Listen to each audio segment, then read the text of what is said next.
Hi, and welcome back to Jay's Truth Serum. In this video, I'm going to share an exercise, a game that I came up with in one of the most difficult moments of my life that helped me put into practice all of the lessons that I learned in the previous videos. This is a game that I came up with at a time when I was completely lost. I recognize that there are people who don't have a therapist. There are people who don't have access to therapy. There are people who don't have time for therapy. There are people who cannot sit and simply feel, right? And work through their feelings and work through things because we live in a very fast-paced society, right? We live in a fast-paced world.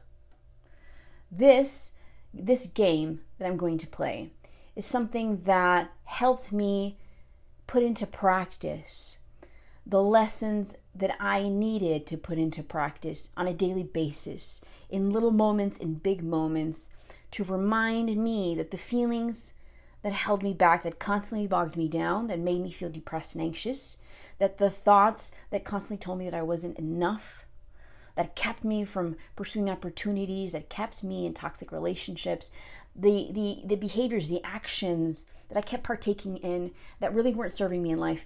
This exercise I put into practice in those moments when I needed a reminder that I could choose.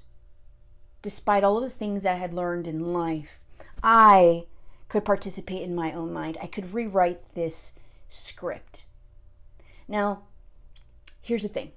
What I've shared in the previous videos is this concept that I came to understand at this difficult moment in my life, and that was that we have basic emotional needs, right? That we are taught, we are informed from a very early age about our physical needs, right? And as adults, we automatically know how to fulfill those needs. We know how to recognize that a hunger pang signals food, that we need to eat, right?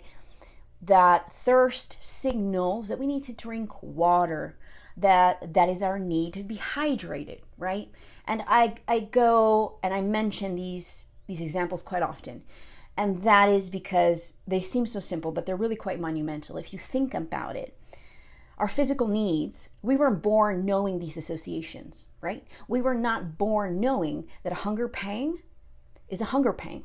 We didn't understand that feeling is just a hunger pang. That is something that we came to be informed about, an association that we formed, knowing that this feeling is a hunger pang, is information that became associated, that we now simply automatically receive because we were informed over countless interactions in our childhood with our caregivers over and over and over and over and so many times, right?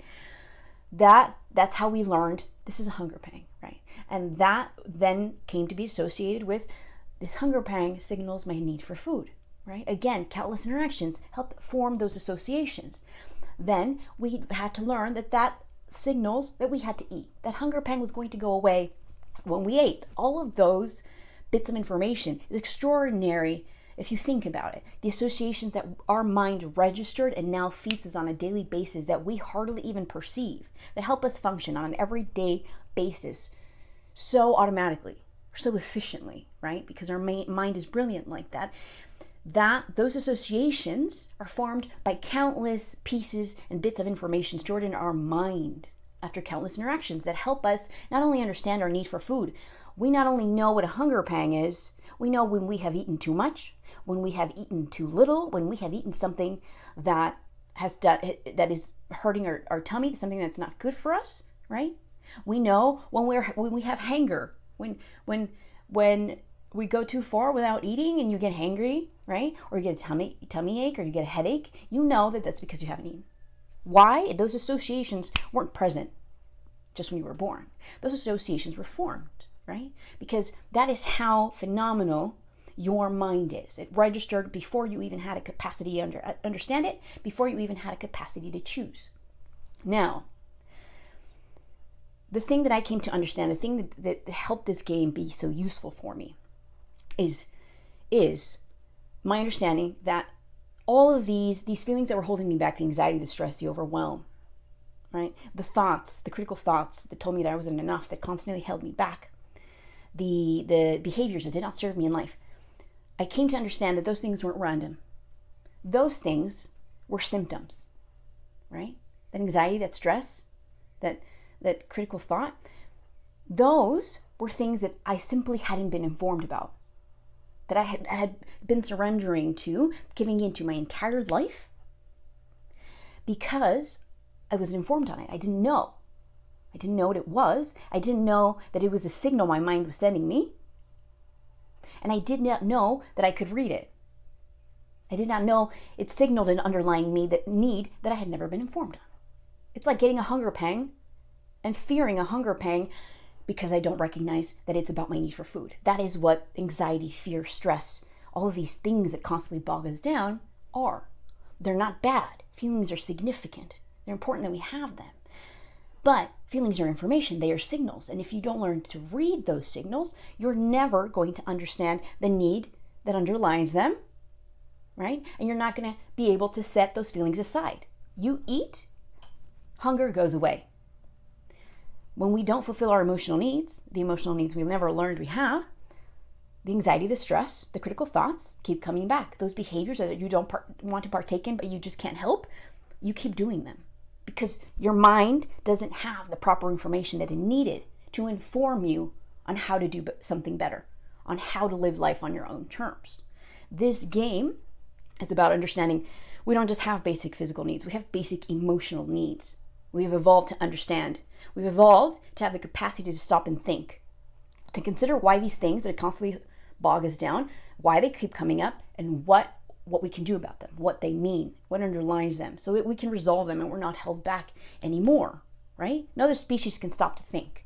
We can, and there's a reason for it. We've evolved to understand that we have basic emotional needs, right? And that just doesn't just mean that we're emotional beings. We are, but it goes further than that. We have basic emotional needs. The emotional need for safety, for emotional safety, attention, acceptance, validation, affection, and support. These are the things that I came to understand in one of the most difficult moments of my life. And the fact that each one of those, just like with our physical needs, has a signal that we never associated with a need because we never knew we have that need, because we were never informed on the signal. There is a hunger pang for your need for attention. There is a hunger pang for your need for validation. There's a hunger pang for your need for support. There's a hunger pang for your need for emotional safety. It's very hard to consider, to wrap your head around. And that is the point of this video. But the point is, you have these basic emotional needs. There's a hunger pang for each, and now we have to learn to register it. And now we have to learn how to inform ourselves to fulfill those needs, to help the constant feelings, thoughts, behaviors that hold us back, to set those aside so that our mind, because your mind can only give you the information it has, so that we can inform our mind and it can feed us proper, healthy, relevant information when each one of those needs arises. So it can stop giving you the feelings that constantly hold you back. So it can stop giving you the thoughts that tell you you're not enough, that it can stop suggesting things, actions that aren't actually serving you. So you can move on with your life, having the capacity to feel all of these difficult feelings, but registering them in proper moments. Not constantly, not every single day, not to have them hold you back continuously.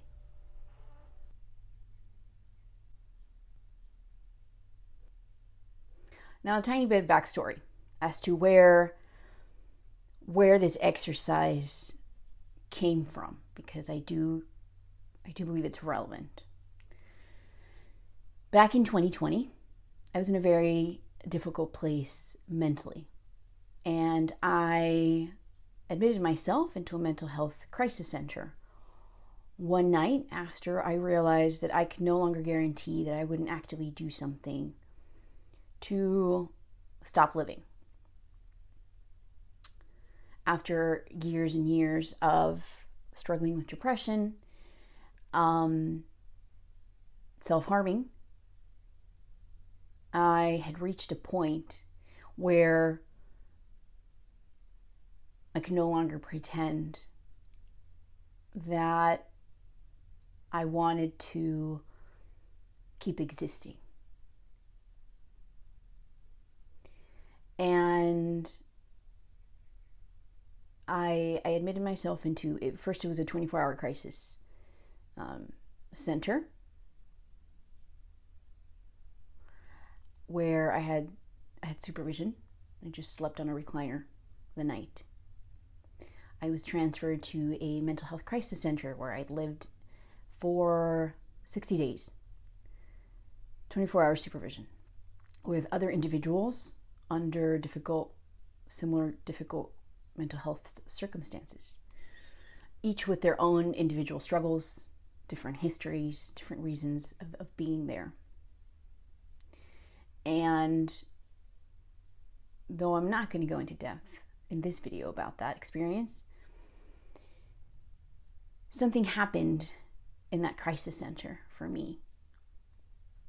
There was a turning point where I stopped, and even though there was a whole lot going on, I was fuzzy, there was a lot of shame, there's a lot of confusion. This was the first time in my life where I handed over control to somebody else because I no longer had it.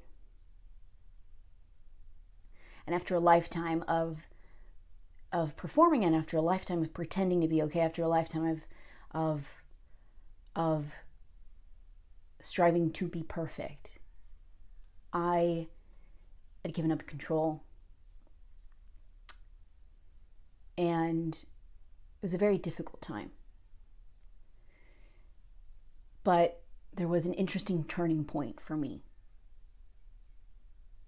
And that was when, as the days rolled by, I slowly became more comfortable with others, with individuals at the center. Got to know them, got to make friendships. And as I formed these friendships, I started to ask myself how it was that such different people with such different life experiences, such different reasons for being there, could all end up sitting in the same dining room. How it was we could all be there. And it was sort of this journey for me of questioning and understanding. And I came to the realization that it didn't matter what any of us did to get there. We all tried our best using the information that we had received to survive in life. We all wound up there because the information that we had received wasn't enough. It didn't matter if you were a gang member, if you'd spent your life in prison. It didn't matter how much money you had, how accomplished you'd been, what trauma you'd faced, if you lost someone, if you were a perfectionist. It didn't matter what you had done in life. The things that we had all done to be there that ended up with us all sitting at that dining room table. All the things that we had done, all the information that we had, all of the things that we had performed were all, it didn't matter, but they were all the ways that we had individually learned to feel emotionally safe. All the things that we had learned we had to do to feel accepted, to feel seen and heard, to feel validated, to feel valid, to feel loved, to get support from anyone. All the things that any one of us had done were all the ways that we had learned, had been taught. We could gain those things. And of course, it wasn't enough, because these things, the things that we'd learned to do to survive, weren't actually emotional relief.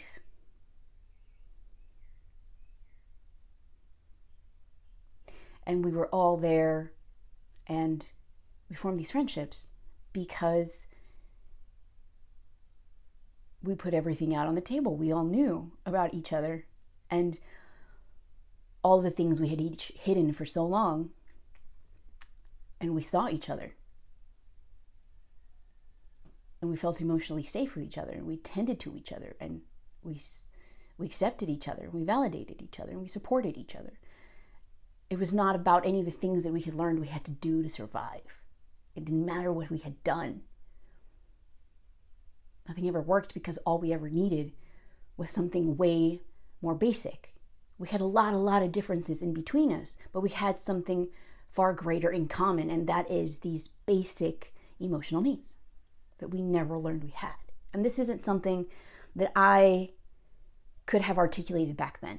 The seed started then when I started to question how it was that we, with such different people, ended up in the same place, being friends with each other in the way that we were, being so comfortable with each other, caring about each other authentically. And it took me years to be able to articulate these things, to really break it down and to understand we all had these basic emotional needs. We didn't fulfill them with emotional relief. We all fulfill them with unhealthy, irrelevant things. And it wasn't enough. And so we ended up at that same dining room table. But the seed was planted then. After that, I didn't feel emotionally safe to be with family. I was constantly triggered around family, and I had run out of funds, so I couldn't get my own place. I'd run out of money. And so I was transferred to a homeless shelter, where I lived for the better part of a year, over 6 months. And it wasn't a pleasant experience, but I am thankful that I had the privilege to have that space, to have a bed when so many others didn't. And it was there, after the experience in the crisis center, where I began to understand there was something far more basic that I needed, that I'd never understood I needed. Where I began to understand that this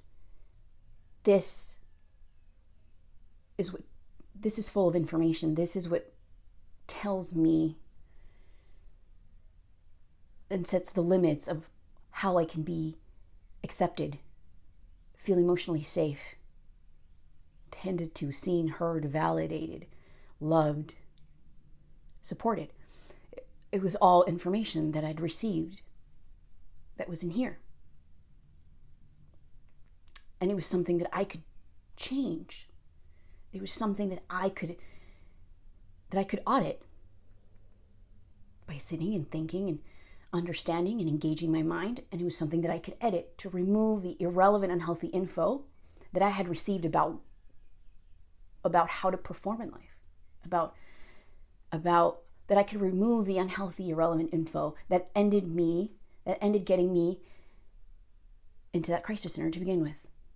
The info that wasn't relevant emotional relief. And as I began to engage my mind, I came up with this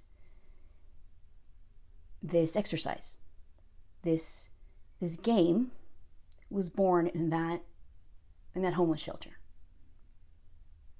When I began to understand that I define emotional safety, I define attention, my need to be seen and heard, my need to be I define it. I make it. I set those limits. I can change, alter those limits, create healthy, relevant information to fulfill those needs, to understand those needs, so that I would never again end up sitting at that dining room table.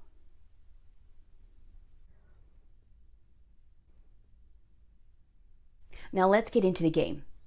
The point of the game, again, is we have these basic emotional needs, right? That we don't understand. We have to learn about, we have to understand.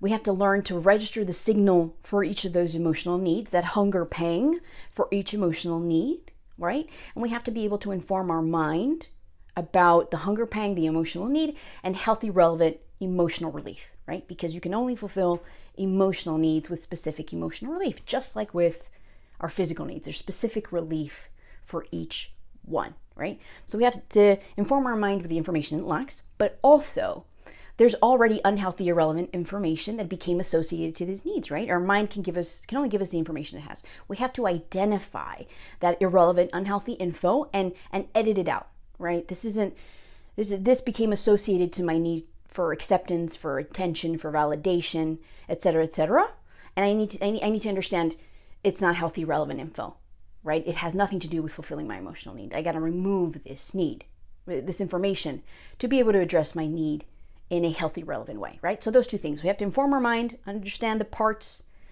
to the emotional need, and remove unhealthy, irrelevant information, right? So the game, there's 5 parts to this game. There's 5 parts because in any particular moment, in order for me to work through the moment, the feeling, the thought, the behavior that doesn't serve me, it's easy to get caught up in the moment, yes? And so breaking it up into parts helped me understand the parts that are taking place in any particular moment so that I could more easily participate, so I could separate them from me, work through, okay, this is healthy info, this is unhealthy info, this is relevant, this isn't relevant, right? So 5 parts.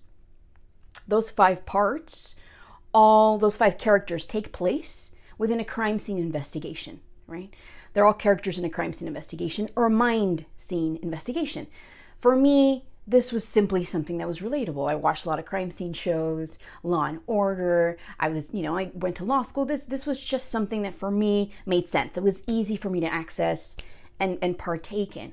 By all means, feel free to change the whole metaphor. Feel free to change the characters. If for any reason you are triggered by a crime scene, of course, please change this to make this something that you're comfortable with, something that you can work with. This is just my example of how I practiced this game. Okay. Now, the 5 characters in that mind scene investigation are the crime scene, the victim, the evidence, the perpetrator, and the motive. Now I'm going to go and talk about each one in a little bit, but just to summarize. The crime scene is your mind, right? We get caught up in things that are happening out here, but it's important to always go back and realize, okay, how was I informed? This is about something that's in here, right? My mind feeds me information on everything that's going on out here. I have to step back and check in, right? The crime scene is your mind. The victim is you. You're the one being affected by the feelings, thoughts, behaviors that bog you down, that do not serve you. The victim is you. The evidence is the clues, both external, physical, or mental, that let me know, okay, I need to practice this game, right? This is a clue. Okay, when this happens, when I notice this clue, I realize I need to practice this game. There's something I need to work through. The perpetrator is the unhealthy or irrelevant information that you need to weed out, right? It's that thing that we focus on that we shouldn't actually be focused on. It has nothing to do with our emotional needs. So it's unhealthy or irrelevant information that we got to weed out. And finally, the motive. The motive is the unmet emotional need, the thing that we need to get familiar with, the thing that is causing the anxiety, the stress, etc., the thing that we need to get familiar with, that we need to learn to inform and to fulfill in a healthy, relevant way. So again, the crime scene, your mind, the victim, you, the evidence, mental or external clues to let you know you got to work through something. The perpetrator is the unhealthy, irrelevant information, and the motive is the unmet emotional need, the true unmet emotional need. Now, the crime scene. It's important to remember that emotional safety, right? How safe we emotionally feel to do stuff out here, to express, to be, to exist, right? That's a place here. It's important to understand that attention, acceptance, validation, right? Those things that we often seek out here, those are a place in here that are defined and informed in here, right? That affection and support, our capacity to seek those in a healthy, relevant way, are a place in here. Those, all of our needs are informed in here. The crime scene is your mind, and it is important to remember that your mind is a place that is a bank of information informed by countless interactions with countless pieces of information that have been synthesized and that you are now fed on a daily basis, right? In order to change the bank of information that feeds into the unhealthy, irrelevant moments, feelings, thoughts, behaviors, you have to remember there's a place in your mind that you have to rewrite. The crime scene is important.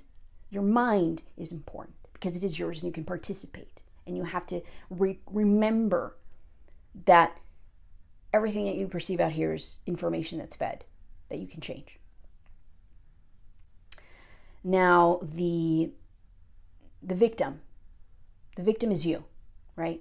The victim is you. The victim can be that unconscious bank that you need to change, whatever you see as fit. The victim can be something, a different character, right? I see it as a victim.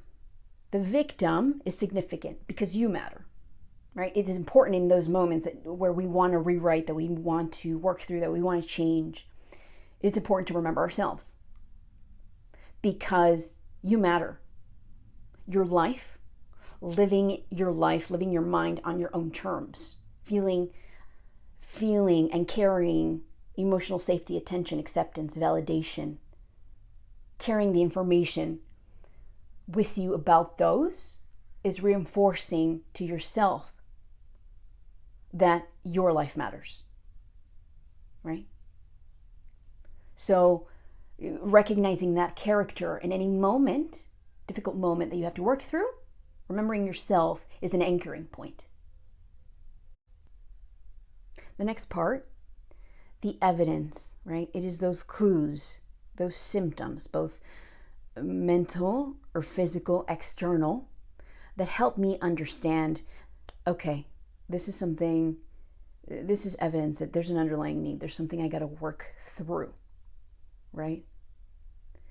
It's the signals I learned to pick up, right? Think about our physical needs. We have all these signals we know how to read. When you've eaten too much, when you've eaten too little, when you need to eat, when you've eaten something that's bad for you, when you need to hydrate, right? When you've had too much, all those things. All of these signals we know with regards to all of our physical needs because they were so well informed. We know all the signals.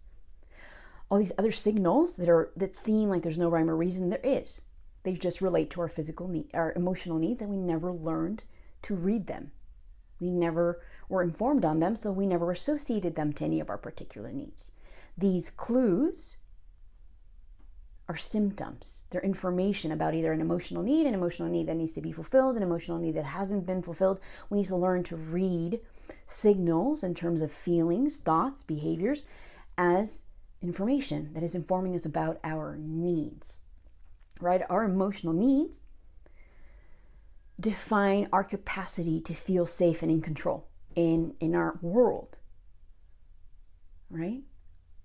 And when we carry the information with us, we anchor safety and control in us. When we don't carry it with us, like most of us currently do, we anchor safety and control in all of these other things outside of us. And so we get these clues. We get these symptoms. I'm going to give you a list of the mental, physical clues that I often note. Again, this might be different for you. This is totally, absolutely valid. This is just an example. Clues, for me, mental, any sort of discomfort that I might be feeling. Feelings in terms of anxiety, sadness, anger, numbing, overwhelm, stress, jealousy. When I feel those things, I note them, and they're not just things that I give into anymore. I note that these are signals. This is a signal. This represents an underlying need. Any sort of rumination, overthinking, cycling, constantly replaying something over and over, and it's just messing with me, right? It's messing with the moment. It's not letting me move forward. I know, okay, these are symptoms. This is a signal. This represents an underlying need. Don't get lost in it. Don't grow. Don't give into it. Don't feed into it. Don't fixate on it. This is a symptom. This is evidence. There's an underlying need that I need to address. Critical thoughts. Anytime that I'm having critical thoughts, right? That bad day where things just kind of add up. I'm just critical of myself, being mean to myself. I note that is a signal. It is a symptom. It's evidence. There's an underlying need. It's not about me not being enough, right? Any moment of competitiveness. This was, for me, a big thing, I think, growing up. My dad would pit us siblings often against each other. We would need to perform to be good enough, right? So competitiveness for me is a very big one that I now note. Any moment that I need to be competing with anyone, it's not necessary, right? It's irrelevant and unhealthy information that became associated to my emotional needs. So any moment that I feel competitive, whether it be in an argument, whether it be in winning a card game, you stop to think and you realize it's just a card game. Why do I need to win this? There's no need to win this. It's become irrelevantly associated to my sense of feeling good about myself, right? A sense of feeling accepted, seen, heard, etc., etc. So I note anytime I feel competitive, that's a clue. Anytime I'm comparing myself to others, that is a clue. I used to feel this a lot in the gym. Thankfully, I worked through it. But I would compare myself to other bodies. And it would really mess with my gym session because I wouldn't be focused. It would weigh me down mentally, right? You can't focus on your gym session if you're comparing yourself to other bodies and how your body's just not enough, etc., right? And so comparing myself, any situation where I compare myself in everyday life and interactions with other people, things I have, things I don't have, stuff like that, signal. That is a signal, that is a clue. There's an underlying need. It's not about that thing, that person, that event, etc., etc. Any moment of perfectionism. Oh, this happened so much for me in my life. Where I wouldn't walk out the door if I noticed something was imperfect. I had to go fix it. Clue. Right? I had learned that cleaning, that organizing, that everything needed to be perfect, my sense of emotional safety was associated to that. And so that tied into so many tiny little bits and pieces and things throughout my life that held me back. I thought I was in control. I wasn't. When I needed to be perfect, when I spent time writing that paper over and over and over and over and over and over again, because it needed to be perfect. I have to fix that bedspread because it's not perfect. No, you don't have to. You can leave the bedspread the way it is. You can leave that frame crooked. It's not about the frame. It's not about the bedspread. It's not about that thing being perfect, that somebody looking right, your kid looking perfect. No, it's not about them. It's about what makes you feel emotionally safe. And if it's about what makes you feel emotionally safe and in control, it's actually about an underlying need that you need to address, right? You even start judging other people in that same way. You need to be perfect. You start putting those things onto other people. Those are clues. And it affects your relationships with other people. You feeling that you need to be perfect to even be around other people. You're not in control. It's an emotional need. It is a clue. It is not your fault, but it is something to note so you can address the true underlying emotional need and fulfill it and move on with your day. In this very session, I don't know if you've noted, but my cats are in the background playing. And that's something that I've worked towards in regards to not being upset about it, right? That would be a thing that would normally upset me. And I have to stop myself and realize, okay, wait, they're just playing. They don't know what they're doing, right? They're not doing anything on purpose. This isn't about them playing, right? I need to get through the session. This needs to be perfect. I need to get through this recording, right? Because that's what makes me feel emotionally safe, because that's what I'm accustomed to my entire life, right? So I need to stop and note, okay, I'm feeling this feeling. This isn't about them. It's not about what's going on over there. They're not ruining anything. This is simply about me feeling emotionally safe, right? Doesn't bother me anymore. Can just keep going, right? It's not that big of a deal. Any sort of avoidance, right? Avoiding a person, avoiding an event, procrastinating on something. That's another clue. It's another evidence of something. There's an underlying need here that I need to fulfill. I'm avoiding this, and it's not about the thing, right? And I'm feeling bad for avoiding. It's not even about that. This is just a signal. This is a hunger pang representing one of my emotional needs. Something like isolation. My mind would suggest to me, isolate. When you are not doing well, when you're feeling something you don't know how to cope with, isolate. I didn't know how to ask for help. I felt like a burden. I lost valuable friendships because I isolated so very much. I didn't know how to ask for help. I didn't know how to turn to others. I didn't know how to talk about things. Now I understand that when my mind suggests this, it's doing the best that it can. It's doing the best that it can. It is trying based on the information that it has had. Now I understand, though, this is just a clue. It's not relevant. It's not healthy. Next, endlessly scrolling on social media. I would constantly turn. I would realize in certain moments where I wasn't doing anything, I was so used to performing. And when I wasn't performing, I would turn to my phone, right? Because I have to be doing something. I would numb on my phone on social media, and it never fulfilled anything. It never helped. It never worked to make me feel better ever. I just ended up feeling like a zombie. So I started noting, okay, I'm picking up my phone. I'm going, no, this is a clue. This is a clue.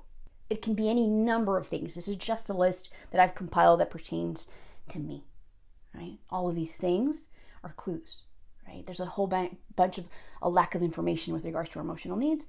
And so we've tied all of these things to our sense of emotional needs, and we have to learn these are just signals of a deficiency of an unmet emotional need.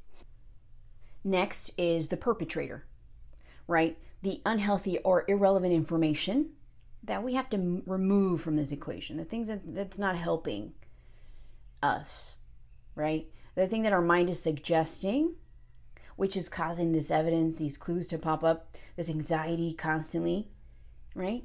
It's not actually emotional relief, and we got to remove it from the equation, right? I call it's a distractor. It's a false need. It's not the true need. It's a false need, which I later learned in advertising, is what they call in marketing when they try to sell you something. They try to sell you these shoes, and these shoes are going to make you happy. Buy these shoes, they're going to make you happy. Buy this thing, go on this trip, right? Purchase this service. These things are going to change your life. These things are going to make you happy, right? And so we're stuck out here doing these things, and they don't actually make us happy. The anxiety, the stress, overwhelm, the thoughts, the behaviors, they keep coming back because that's a false need. It's irrelevant, unhealthy information, right? Consider it's as though you have your physical needs. Think about your physical needs, your need for food, right? Your need for hydration, your need for water. Think about filling those with a false need. Well, I need to hydrate, but I need to go exercise first. I need to hydrate. Before I can hydrate, I need this person to tell me that I need to hydrate. I need these shoes so that I can go hydrate. Doesn't make sense, does it?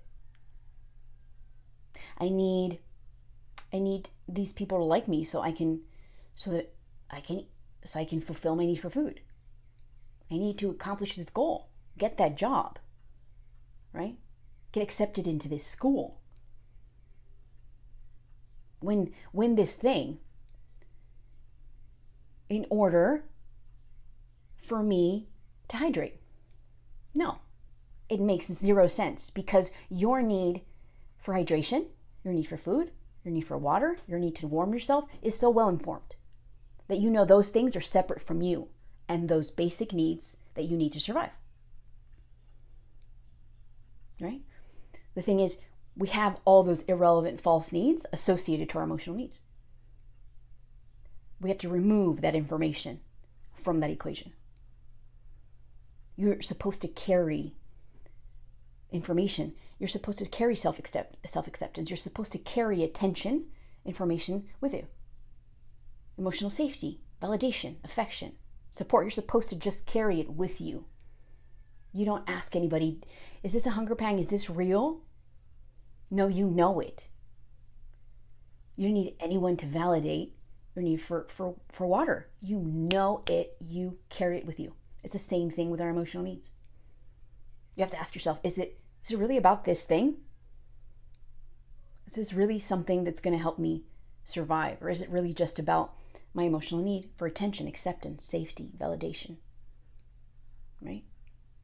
For me, some of my false needs were shopping.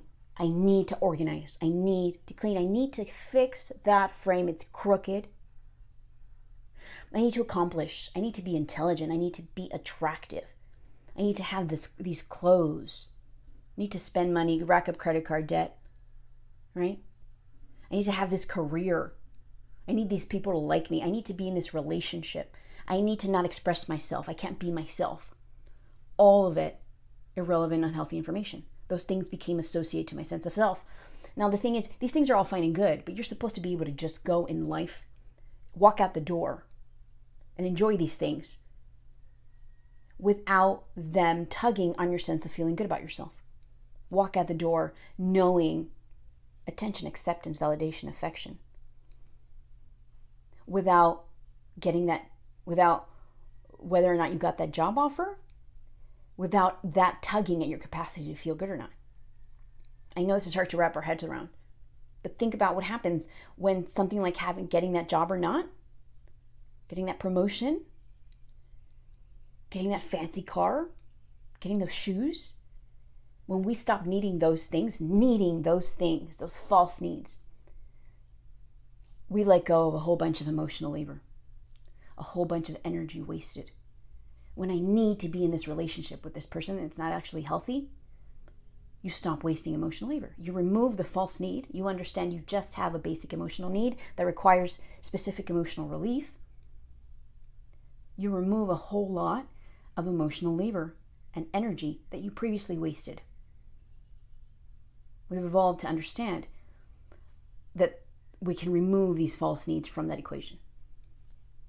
If it doesn't make sense to you that you have to go on this trip before you can recognize your need for food, that you have to, get that job promotion for you to understand that you have to hydrate every day.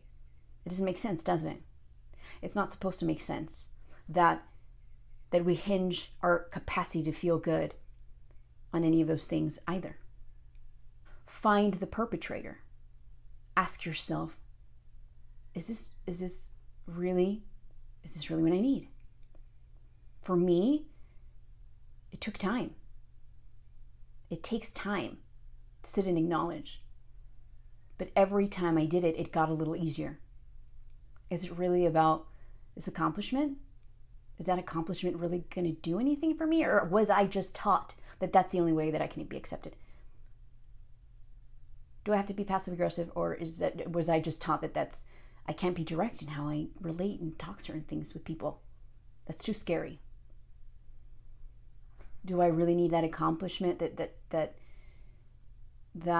thing? Do I need to go to that place? Do I need to go to that place?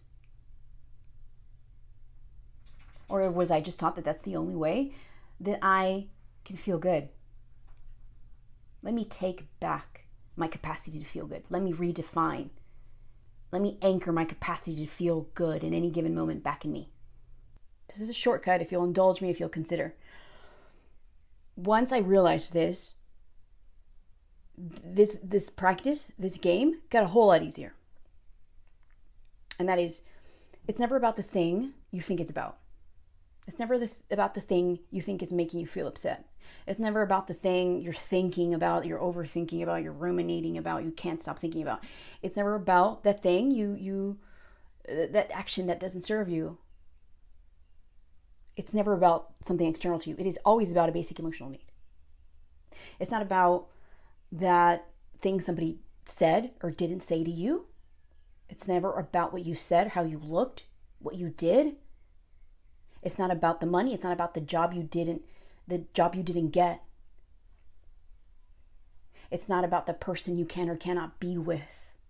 It is not about that car you want that you can't have. It's not about those items. It's not about that purse, the clothing you wish you could wear. It's never about something external. It's not even about that closure in your morning route that changes your route and upsets you. That used to upset me. And then I started realizing, well, it's not about this closure. It's not about the thing my cat just did that upset me. If I register the feeling and I think about it, I realize it's not about the thing. It's not about what the cat just did. Our emotional needs are about our sense of safety and control, right? And how you have been informed on how to feel emotionally safe, accepted, capable of expressing, feeling seen and heard, validating yourself, feeling validated, worthy of support, of affection, right? And so it's never the thing outside of you. Those are always false needs. Those are always irrelevant, unhealthy information. The last part, the final part, is the motive. And it is arguably the most complicated and difficult part of all. Because we have got to inform ourselves using our mind in a way that we've never been taught, participating in a way we've never been taught, informing our mind with information that we have to gain ourselves because we weren't given it. The good news is that we have evolved to be able to do this. No other species can do this. We have evolved to be able to stop, to think, to consider what's happening. What is this? Why is this happening? Why am I partaking in this thing I don't want to partake in? How do I change it? This is a difficult process. And this process is a massive step forward for our humanity. It is difficult, but it is something you have all the tools for.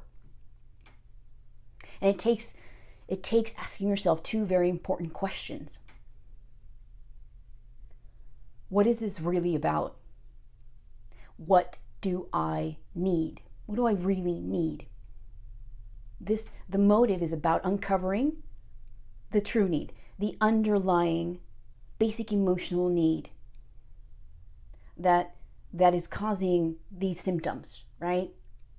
That is causing the anxiety, the anger, the depression, the competitiveness, etc., etc. The reason why your mind is giving you the information, as unhealthy and irrelevant as it might be, the information that it has, it's suggesting go do this thing, eat when you're not hungry, be in this relationship that isn't actually helpful, put up with this, right? You're not enough. No, none of those things are healthy or relevant information. The motive is about uncovering what those are actually about. Your mind is trying to signal to you, you have this basic emotional need. Let's uncover it.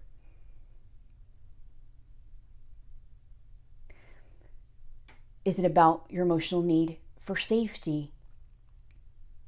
To feel emotionally safe in a particular moment, to express, to be yourself in a way that maybe you weren't taught? Is it about your emotional need for attention, to be perceived, to receive someone's awareness, to be seen, to feel seen?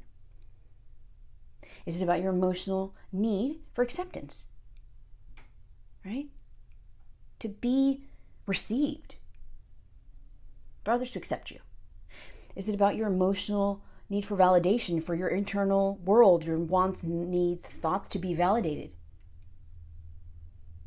Is it about your emotional need for affection, verbal or physical? Is it about your emotional need for support, to ask for help? These are basic emotional needs. I'm not going to go into depth about those emotional needs. There's a whole video on that. I don't want to make this video any longer than it has to be. But uncovering the motive and understanding your emotional need, familiarizing yourself with it, is the whole point of the motive. Asking yourself, well, in this moment of anger, am I really just angry with this person because I just didn't feel emotionally safe and so I reacted?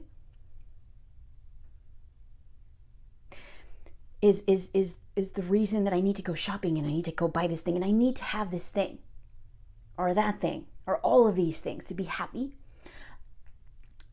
And then I'm never really happy. I need more stuff, always. More accomplishments, more things, right? More people in my life. Well, is it really about that? What is it really about? Is it actually about your need to feel accepted, to feel valid as a person? Right? Do I need to be on social media? Do I need these likes? Or is it about your emotional need for attention, so that you don't feel lonely?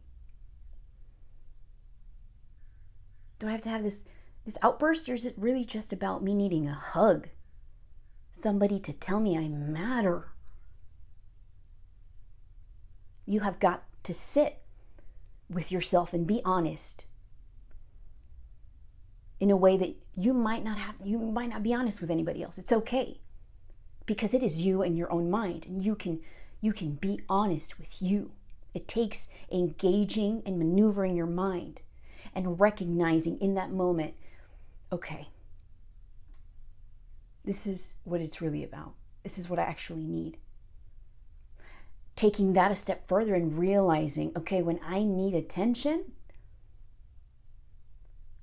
this is what it feels like. You have got to familiarize yourself with a signal you were never informed on. It took me a very long time. With practice, I realized this is my need for attention. My need for attention feels like this. Now I know. Now I don't go and I scroll endlessly on social media. I don't go and I do this thing, because now I know this is my need for attention. I can address it in a healthy way now. I don't have to do all these random things my mind suggests anymore.